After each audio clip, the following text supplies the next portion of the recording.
चलो मान लिया रूही कि तुमने कुछ नहीं किया, लेकिन अगर तुमने कुछ नहीं किया तो वहां से भागी क्यों? मुझे लगा कि ये लोग मुझे मारने आए हैं। इसका मतलब कोई है जो तुम्हें मारना चाहता है? जी, वही लोग जिन्हें हम एक्सपोज करने वाले थे।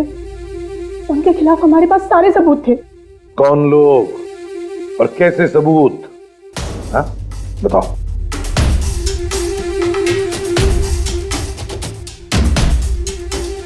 इसे तुम जानती हो ना, यमन है ना, इसी के साथ तुम मिलकर काम करती थी, इसी के साथ मिलकर तुम उन लोगों को एक्सपोज करने वाली थी जिसकी वजह से अमन की जान चली गई। देखो री, अब शायद तुम्हारा नंबर है, वो लोग तुम्हें मारेंगे। सर मैं मरना नहीं चाहती, मैं मरना नहीं चाहती सर। तो फिर बताओ जल्दी, कौन लोग हैं वो? उनका राज छुपाने से वो तुम्हें छोड़ेंगे नहीं। सर,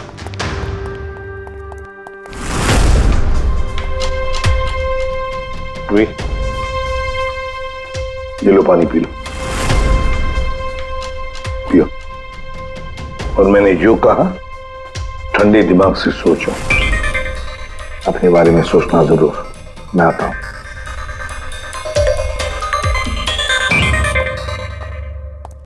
घबराई हुई है, डरी हुई है।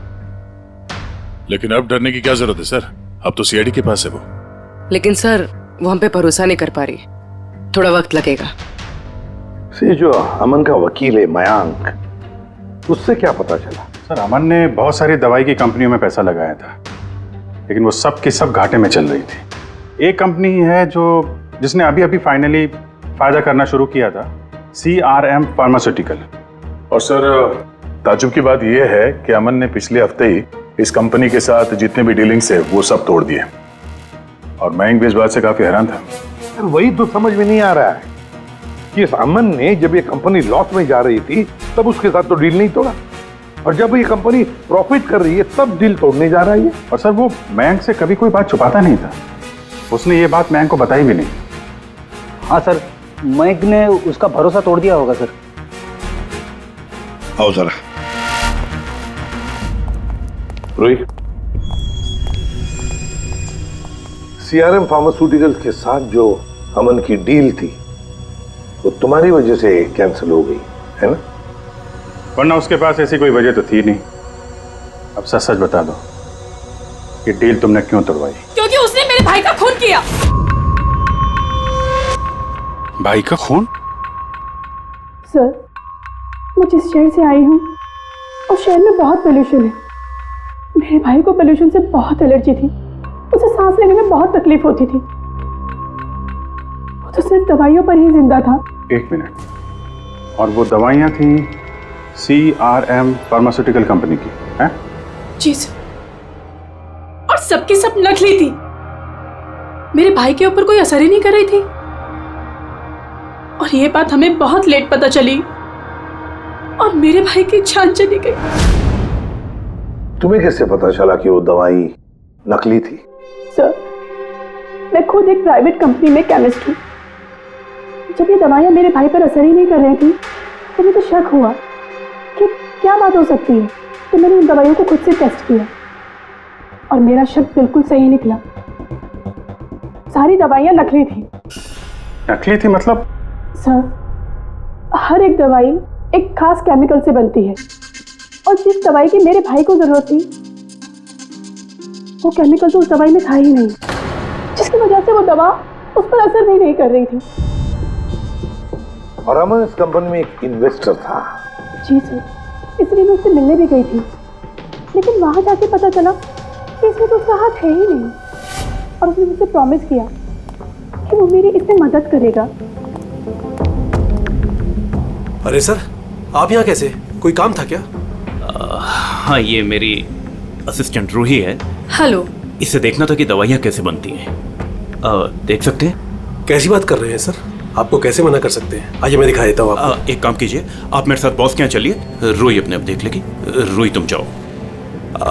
मैम आइए। एक मिनट सर, ज्यादा आगे मत जाना, आप यहीं तक देखना। आइए सर, मैं लेकर चलता हूँ। आप आइए। आइए सर।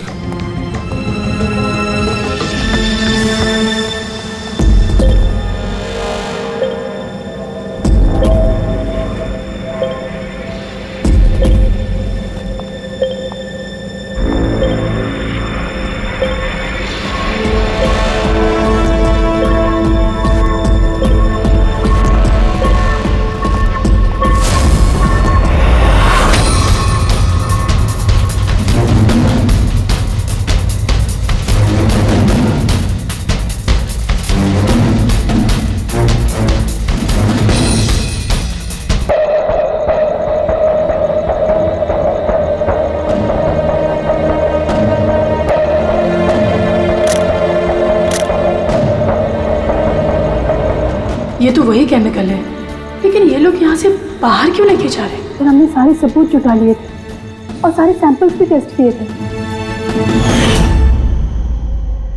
एक बात तो पक्की है कि सामन की मौत और सीआरएम फार्मास्यूटिकल्स का कोई ना कोई संबंध जरूर है। कुछ ना कुछ तो गड़बड़ जरूर है। बॉस, इतनी सुरक्षित कार होने के बावजूद इसकी हड्डियां कैसे टूटी ये पता चल गया। अच्छा, सर अमन के खून में से हमें एक ऐसा केमिकल मिला है जिससे एपिलेप्टिक फिट्स आते हैं, मिर्गी का दौरा। माय गॉड, यार अमन को तो ब्रिटल बोन डिजीज था।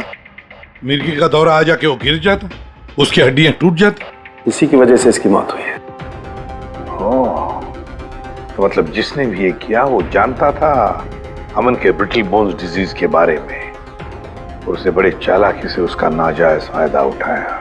पहले उसने अमन की गाड़ी का कंप्यूटर हैक किया और फिर एक्सीडेंट से पहले उसे उस केमिकल का इंजेक्शन दिया जिसकी वजह से उसे मिर्गी का झटका आ जाए। उसे मालूम था अमन किसी भी हालत में बच ही नहीं सकता। अगर मिर्गी का झटका आ जाता तो वो गिर जाता, जिसकी वजह से उसकी हड्डियां टूट जाती और वो मर जाता। अगर उसमें से भी बचता तो कार के एक्सीडेंट में से तो बच ही नहीं सकता था वो।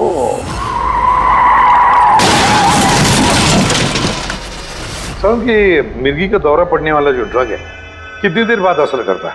बस कुछ घंटे तो लगते हैं। मतलब ये ड्रग अमन को एक्सीडेंट से कुछ घंटे पहले ही दिया गया था।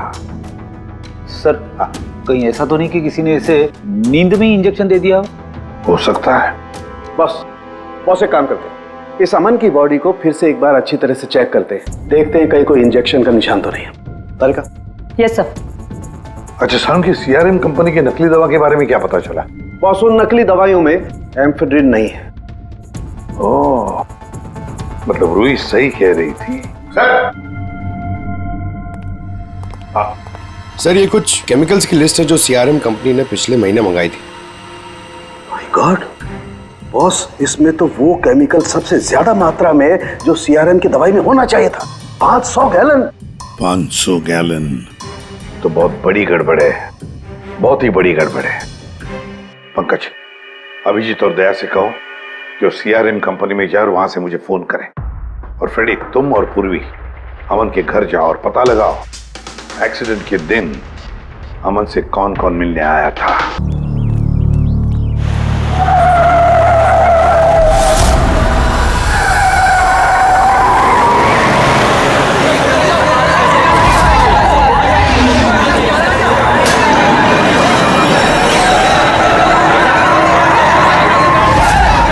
अरे बबलू भाई!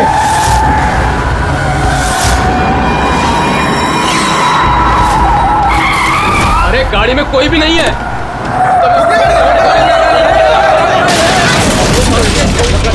पेड़ से जाके ठोकी थी गाड़ी। आजा।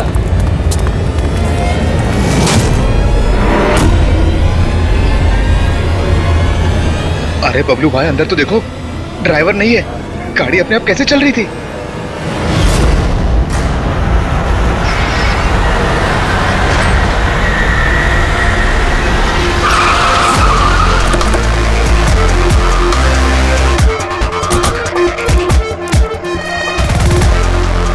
सलाम साहब।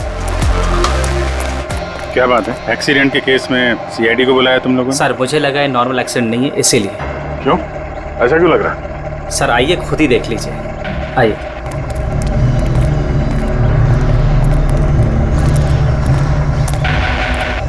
सर दरवाजा खुल नहीं रहा था, बड़ी मुश्किल से हमने खोला इसे।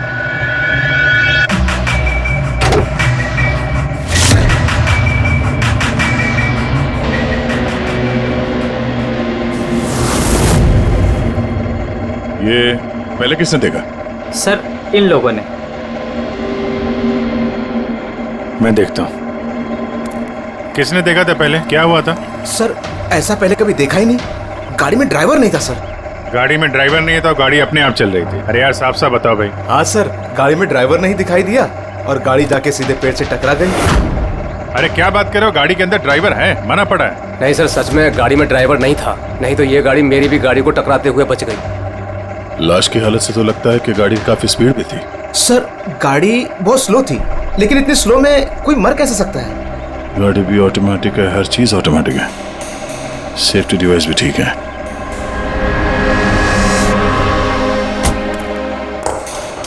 ये लोग तो बोल रहे हैं कि इन लोगों ने इसे ड्राइव करते हुए देखा ही नहीं। अच्छा, तो हो सकता है ये ड्राइवर पहले से घायल हो, जिसकी वजह से ये ड्राइविंग सीट से फिसल के स्टीयरिंग के नीचे जो जगह है वहां पे सरक गया और उसके बाद ही एक्सीडेंट हुआ हो। शायद इसीलिए नहीं दिखा होगा। कुछ पता चला कौन है, कुछ आईडी वगैरह?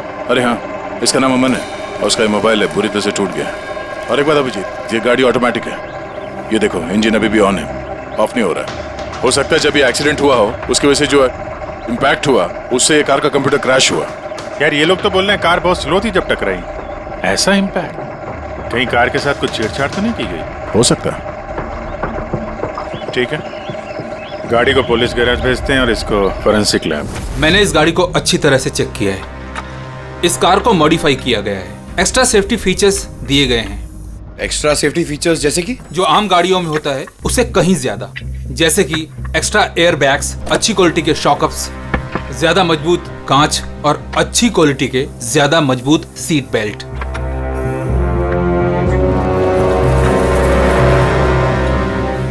ये देखो, निकोटीन पैच। Nicotine patch? ये तो सिगरेट छोड़ने के काम में आता है ना? हम गाड़ी के सिस्टम को कंप्यूटर से लिंक कर सकते हैं? जी हाँ मैडम, एक मिनट।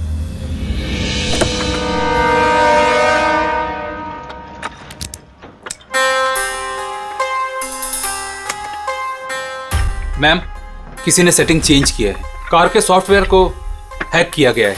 खिड़की के कांच से लेकर ब्रेक तक सब कुछ कोई और कंट्रोल कर रहा था। अगर सब कुछ कोई और कंट्रोल कर रहा था, फिर हादसे के बाद इंजन उसने बंद क्यों नहीं किया? टक्कर की वजह से कार का वायरलेस सिस्टम डैमेज हो गया था, इसलिए कार बंद नहीं हुई। गाड़ी को हैक किया गया है? मतलब ये एक्सीडेंट नहीं है, ये तो मर्डर है।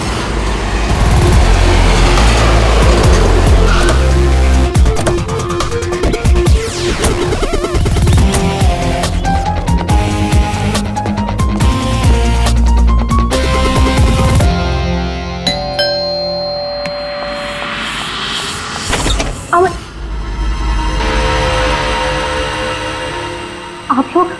CID।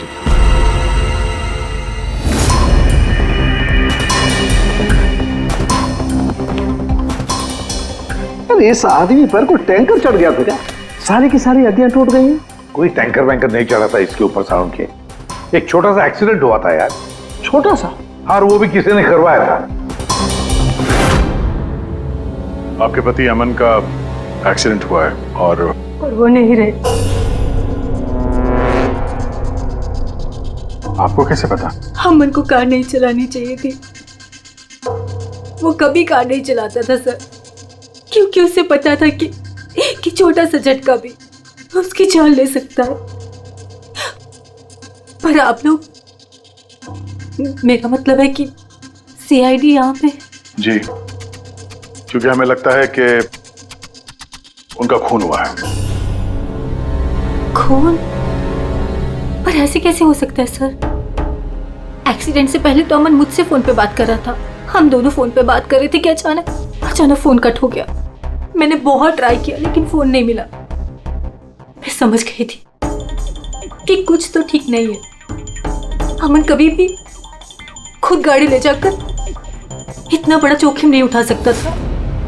खुद ड्राइव नहीं करते हैं तो ड्राइव कौन करता है? सर, हमारा एक ड्राइवर है। कहाँ वो ड्राइवर? कहाँ है अभी? उसकी तबीयत खराब थी इसलिए वो छुट्टी पर है। कहीं उस ड्राइवर नहीं तो कुछ गड़बड़ नहीं गई गाड़ी में? नहीं सर, हमारा ड्राइवर बहुत ही भरोसेमंद इंसान है, वो ऐसा कभी नहीं कर सकता।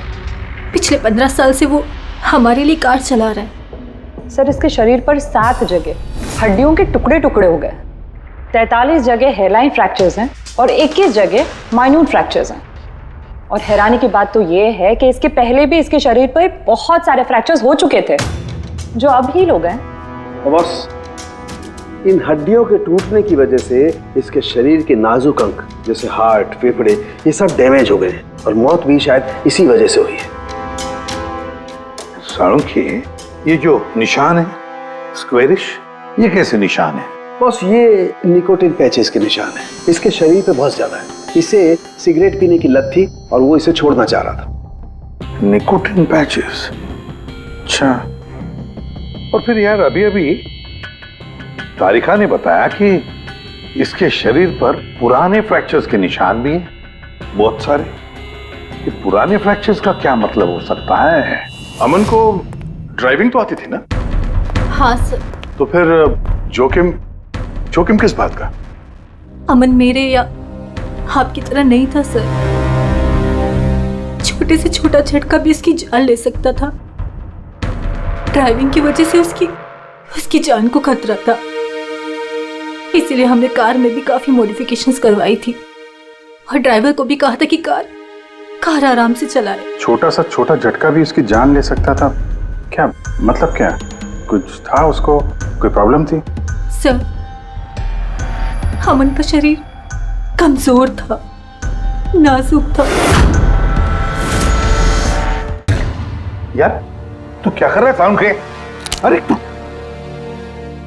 ये बॉस, ये ऑस्टियोजेनेसिस इम्परफेक्ट है।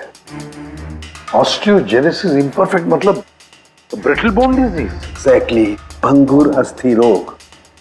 मतलब इसकी हड्डियां भंगुर हैं। और इसीलिए बॉस, इसकी हड्डियों को अगर जरा सा भी झटका लगे तो चकनाचूर हो सकती हैं। 25 से ज्यादा बार उसके फ्रैक्चर्स हो चुके थे। हमेशा खतरा रहता था उस पे।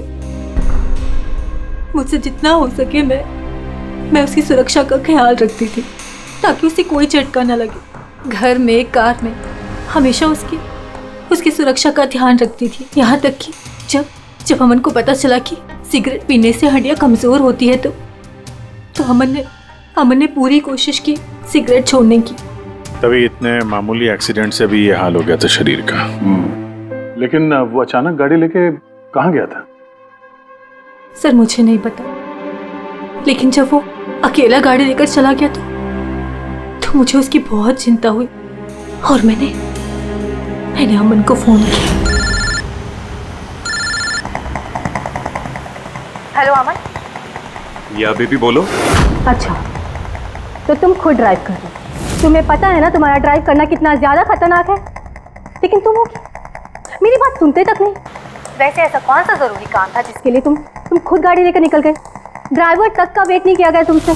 जरूरी था स्वीटहार्ट, लेकिन तुम परेशान मत हो, मैं गाड़ी आराम से ही चला रहा हूँ। अमन, मुझे ऐसा क्यों लग रहा है कि तुम मुझसे कुछ छुपा रहे हो? देखो सुप्रीति, मैं मानता हूँ कि मैं सारी बातें तुमसे शेयर नहीं कर पा रहा, लेकिन इसका मतलब ये नहीं कि तुम उल झेलुल बातें सोचने लग जाओ। है कुछ प्रॉब्लम्स, मैं उन्हें सॉल्व कर लूँ, फिर तुम्हें सब कुछ बता दूंगा। प्रॉब्लम्स? तुम अभी क्यों नहीं बता सकते मुझे? क्योंकि ये सब खतरनाक है, वो लोग बहुत खतरनाक हैं, मैं तुम्हें नहीं बता सकता।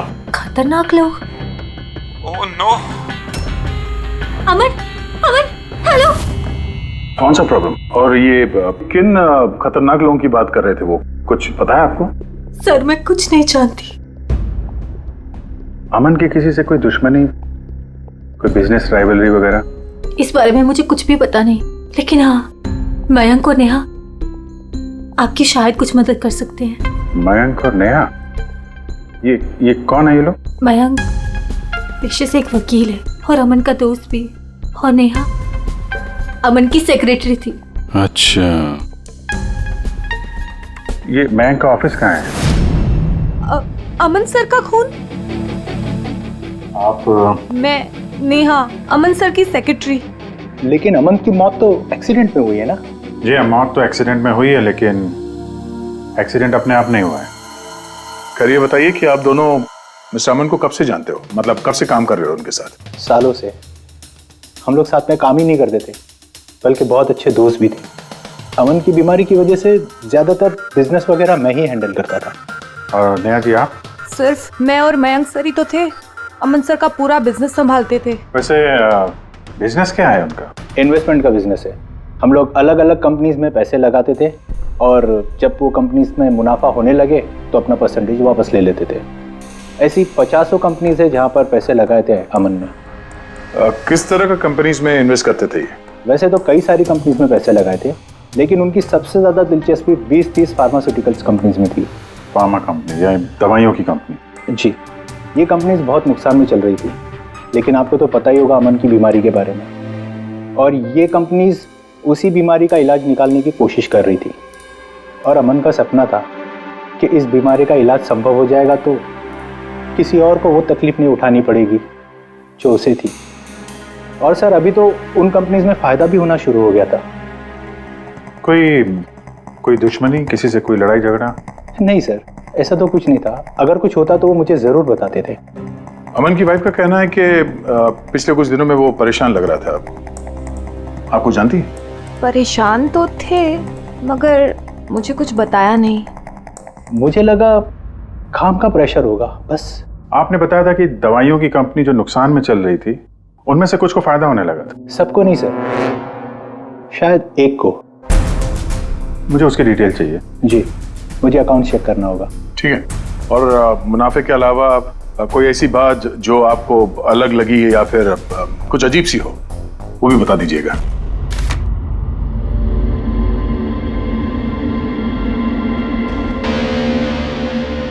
ये जादव है सर, अमन का ड्राइवर। काफी परेशान लग रहा है वो। देखते हैं।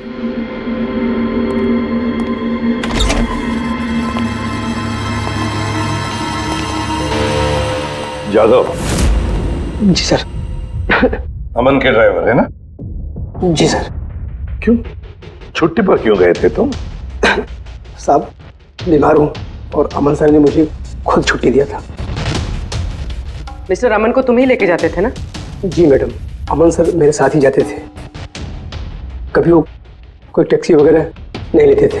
तो फिर तुम तो हमें बता सकते हो कि अमन साहब कहाँ कहाँ जाते थे, है ना? जी जी। ये देखो जादव, ये जगह पर उनकी मौत हुई थी। अब ये जो रास्ता है ये कहाँ पर जाता है या फिर वो इस रास्ते पर कहाँ जा रहे थे, ये तुम्हें पता है? मुझे नहीं पता है। देखो, हमें पता है कि तुम इसके बारे में जानते हो। तुम्हारी भलाई इसी में है कि सीधे सीधे बता दो। जी मैडम। सुप्रीति मैडम से कुछ कहिएगा मत। वो सड़क के कुछ दूर पे एक मोटेल है, वहां हमेशा वो बार बार जाते थे। मोटेल में बार बार जाते थे? क्यों, इससे मिलने जाते थे? जी साहब, एक मैडम थी।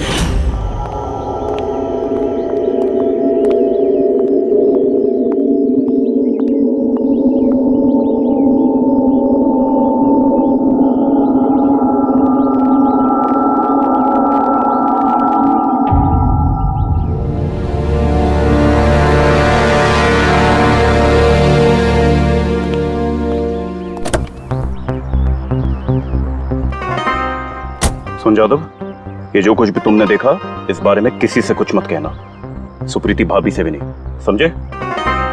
Okay? Ji sir.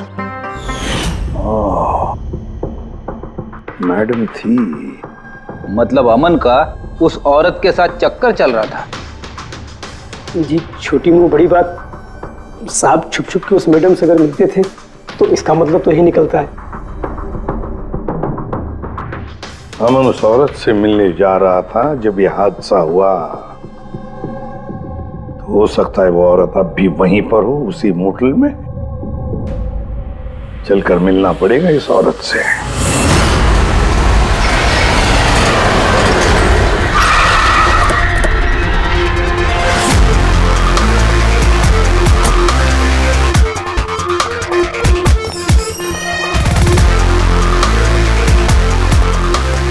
Excuse me. Yes madam, how can I help you? हम किसी से मिलने आए हैं। लेकिन आप लोग हैं कौन और किससे मिलना है आप लोगों को? हम लोग सीआईडी से।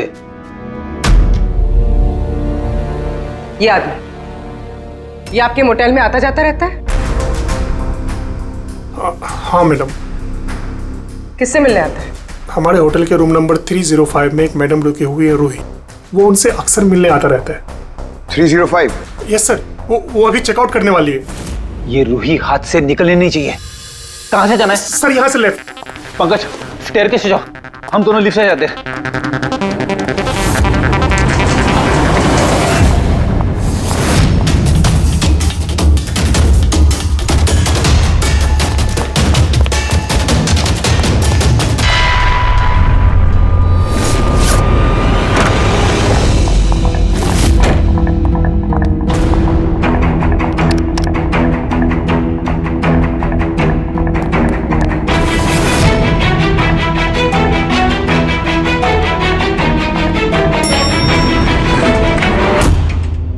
305। सर उधर।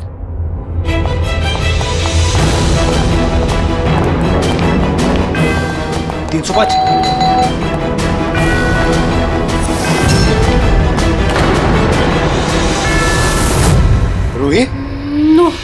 ए, रुको। पूर्वी, रूही, मुझे मत मारो, मुझे मत मारो प्लीज। रुको। रूही, रूही, ए रूही, रूही, रूही, रुको, रूही।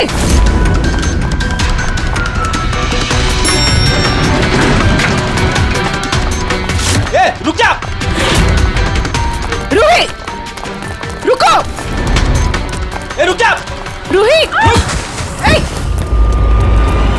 मार दो मुझे, लेकिन तुम लोग भी बच नहीं पाओगे। तुम लोगों का सच सबके सामने आ ही जाएगा। सच? कौन सा सच?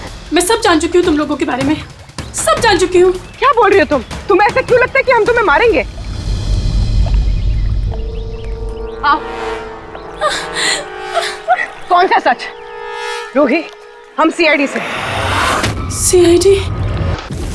इंजेक्शन? सर, अमन तो इंजेक्शन से बहुत डरता था। ऐसा हो ही नहीं सकता कि वो खुद को इंजेक्शन लगा ले। अपने आप नहीं लगवाया होगा तो किसी डॉक्टर से लगवाया होगा। नहीं सर, अमन तो इंजेक्शन के नाम से कोसों दूर भागता था और उसकी हेल्थ बिल्कुल ठीक थी। अगर कोई भी प्रॉब्लम होती तो वो कम से कम मुझे बताता। किसी और से नहीं लगवाया, खुद नहीं लगाया, तो फिर वो केमिकल उसके खून में पहुंचा कैसे? अच्छा, बता सकती है घर से निकलने से पहले अमन किस किस से मिला? मयंक और नेहा आई थी उससे मिलने। और हाँ मैम, एक आदमी आया था अचानक से, जसवंत। अब जसवंत? ये जसवंत कौन है? जी, जसवंत CRM कंपनी का CEO है और अमन ने उसकी कंपनी में पैसे इन्वेस्ट किए थे।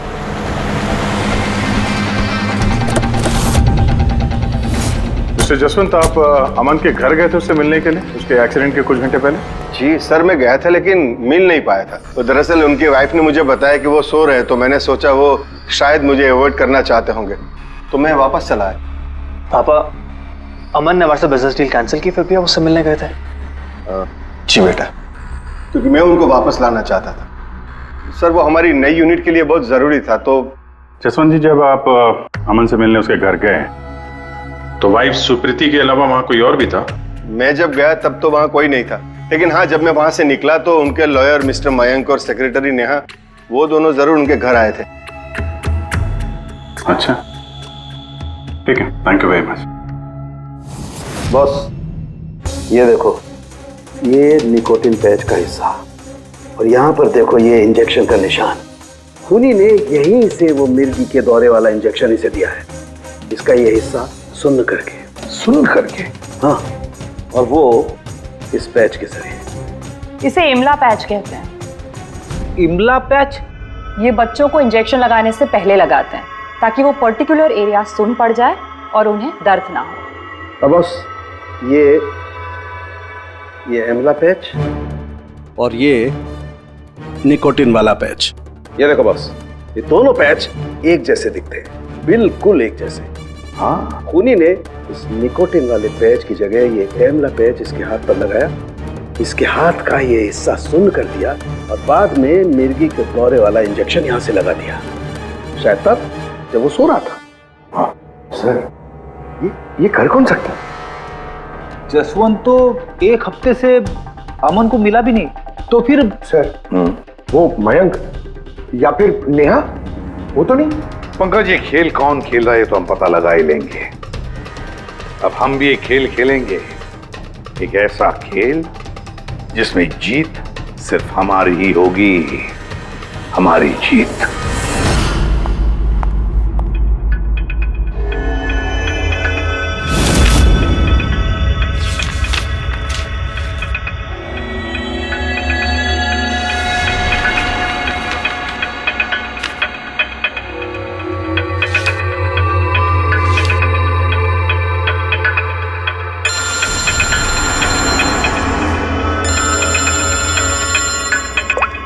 हेलो, मेरा कुरियर तो तुम तक पहुंच गया होगा।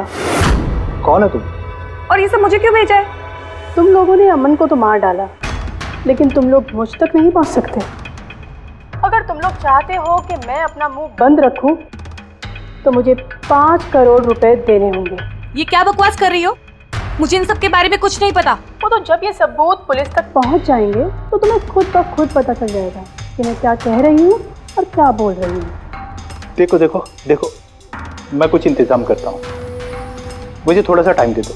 ठीक है, तुम्हें 2 दिन का वक्त मिलता है, मैं फिर कॉल करूँगी।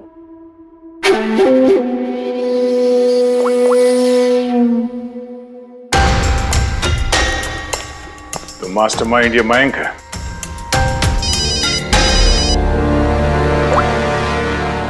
Hello Abhijit sir. सर मैं मयंक बोल रहा हूँ। सर मुझे एक कोरियर आया और एक लड़की का फ़ोन भी आया और उसने मुझसे 5 करोड़ रुपए मांगे, तो मैंने सोचा ये बात आपको बता दूँ। नहीं, बहुत अच्छा किया तुमने, मैं देखता हूँ। Thanks. Thank you so much. Mayank का फ़ोन था। उसने उस कुरियर रूही के बारे में बताया सर। और उसने ये भी कहा कि उसने जानबूझ के समय मांगा ताकि हम इस तक पहुंच सके। तो ये मयंक नहीं बल्कि कोई और ही है।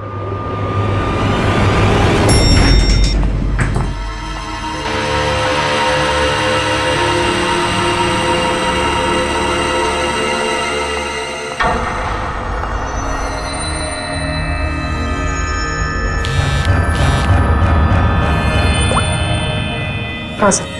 पूरी इसने यहाँ पर नजर रखी है ना तुमने? हाँ सर, वो अभी अभी यहाँ से निकली है। कड़ी नजर रखना पूर्वी, बिल्कुल कड़ी नजर। अपनी नजरों से ओझल मत होने देना उसे। ये नेहा ही हमें उस खूनी तक पहुंचाएगी। सर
सर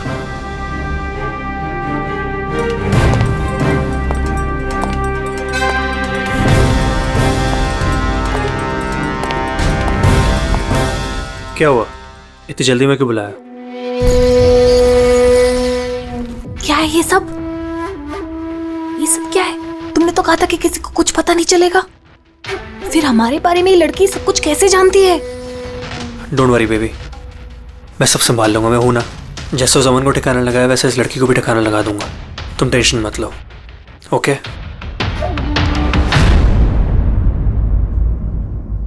पहले हमसे तो निपट लो।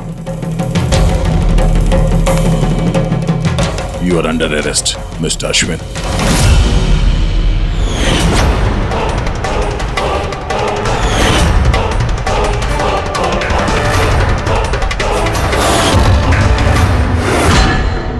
अश्विन के पास तो वजह थी।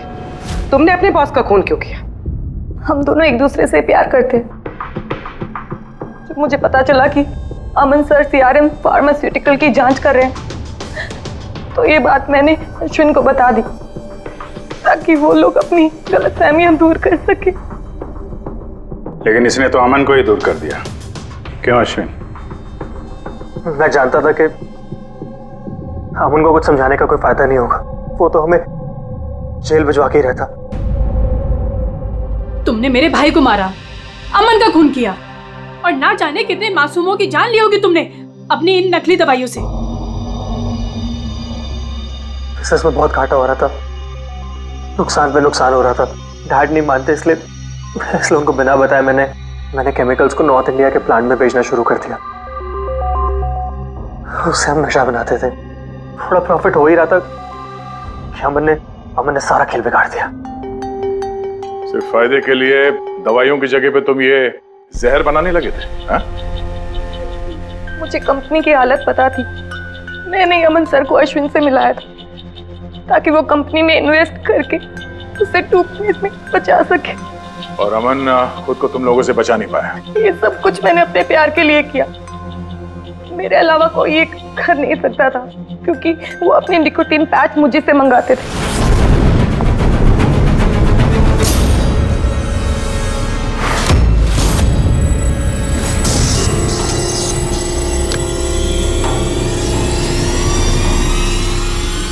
उसके अगले दिन जब हम अमन के घर पर गए, अरे आप ही गए? पर अमन तो सो रहे हैं, अगर कुछ इम्पोर्टेंट काम है तो मैं जगा देती हूँ। नहीं कोई बात नहीं, हम इंतजार करेंगे। ओके, मैं अभी आती हूँ।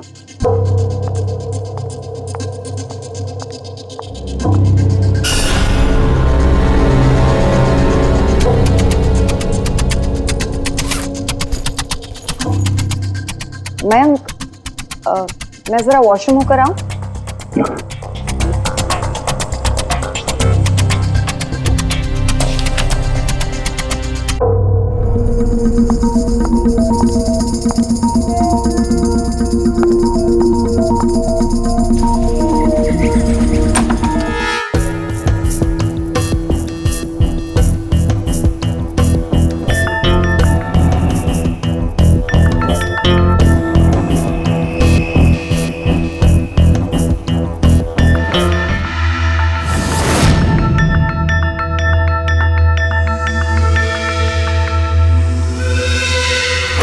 और वो दौरा उसकी कमजोर हड्डियों के लिए जानलेवा बन गया।